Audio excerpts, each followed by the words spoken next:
माँ बदल गई।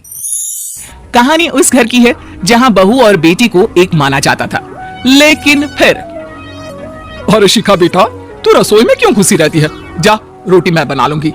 नहीं नहीं माँ जी, आप बैठिए, बस सारा खाना बन ही गया है। श्वेता को बोल देती हूँ, वो खाना लगा देगी सबका। सॉरी भाभी, मेरे पास वक्त नहीं है। माँ, मुझे पैसे देना, पार्लर जाना है। हाँ हाँ चली जाना, भाभी को भी ले जाना। वो भी जाने को बोल रही थी पार्लर, और पहले ना मदद कर दे उसके खाना लगाने में।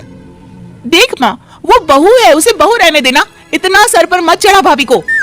श्वेता, ज्यादा मत बोला कर। बहू और बेटी में कोई फर्क नहीं होता है। जा जाकर काम कर। ननद को माँ का भाभी से इस तरह प्यार करना बिल्कुल अच्छा नहीं लगता। वो बार बार किसी न किसी तरह माँ को भाभी के खिलाफ भड़काती रहती, लेकिन कोई फायदा ना होता। एक रोज, अरे बेटे किशन, जा बहू को कहीं घुमा कर ला, सारा दिन घर में काम करती रहती है। हाँ हाँ माँ, हम लोग जा रहे हैं ना गोवा। अच्छा जी, भाभी ने तो हमें बताया भी नहीं। वैसे तो सारी पंचायत करती है, ये गोवा वाली बात क्यों छुपा गई हमसे?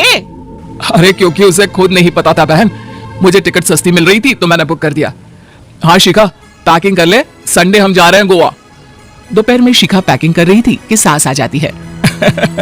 ये क्या बहू, साड़ियाँ? अरे गोवा जा रही है घूमने या फिर शादी में मायके हैं?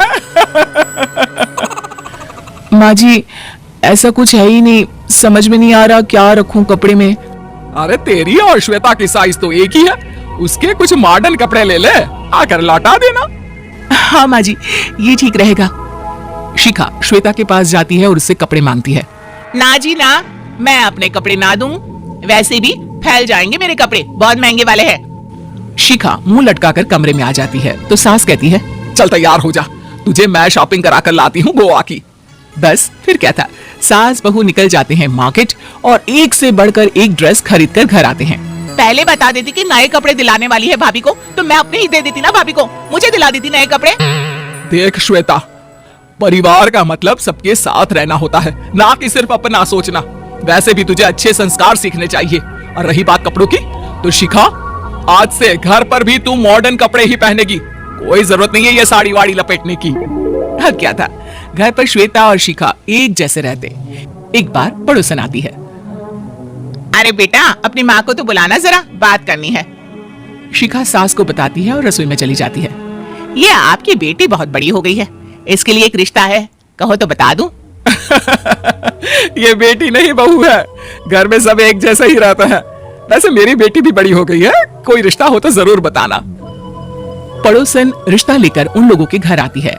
तब श्वेता की होने वाली सास कहती है, तो ये घर है, कितने मंजिल का है? और ये बहू ने आपकी क्या पहन रखा है, जीन्स टॉप? अरे भाई, साड़ी वाड़ी नहीं है क्या इसके पास? देखिए, सर्दी है तो साड़ी में बहू कैसे मैनेज करती, वैसे पहनती है साड़ी भी। देखिए, हम लोग ठहरे पैसे वाले लोग, कोई कमी नहीं है हम लोगों के पास पैसों की, बहुत पैसे हैं, जमीन, नौकर चाकर, कार, सब कुछ है, लेकिन घर में संस्कारी बहू चाहिए, समझ रही हैं ना आप? सास कुछ कहती कि श्वेता बोल पड़ती है, हाय रे, नौकर चाकर से लेकर जमीन, कार, पैसा, हाँ हाँ, मुझे रिश्ता मंजूर है, मंजूर है मुझे। अरे रुक जा श्वेता, मैं बात कर रही हूँ ना। देखिए, हम लोगों के घर इतनी आजादी नहीं मिलेगी। अरे हाँ कर देना माँ, हाँ कर दे जल्दी से। सास क्या करती, बेटी की शादी ऐसे घर में कर देती है जहाँ ना उनके विचार मिलते हैं और ना ही आचार। शादी के बाद एक रोज फोन पर, श्वेता बेटा, एक बार घर आ जा, बहुत दिल करता है तुझे देखने का।